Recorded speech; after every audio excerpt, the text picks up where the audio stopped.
sa puna o ka Mary nong Magdala. Siya ulong jingde pancho yu try chong ka itat kinsan kalayoi yu mau kang la siya weng no mano ba shin yu try chong na marway ka lingo dajin kanyo hang takayeng o marway man simpisa balay kumni kawan pansya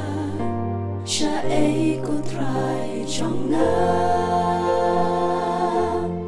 layos nga sawa ki angel utray kila wan pahaga o kabril o balay payam away worship team kapor mi pa utray la day.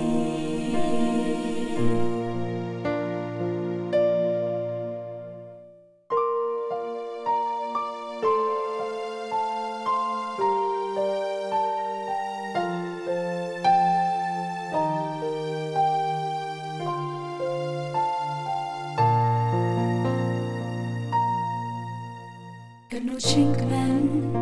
hanta kalong ba utray ulami pa or ka chingte ya utray kamla banba o ka kubor lai benla ba Jesu ulami pa la penshisha kisan ran ladan hangda layos nga kasur basawa ki angel utray kila wan pahaga o kabril o balay payam worship team kapor mi pa utray la day. Yay penbena Jesu la chopor jingya mislo pla papor jingte ya ukam la banjo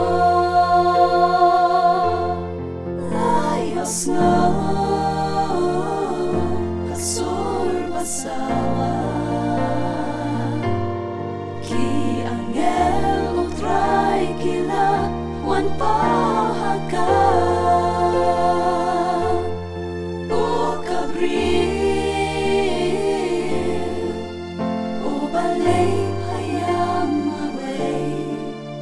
worship team kapor mi pa utray la day. Worship team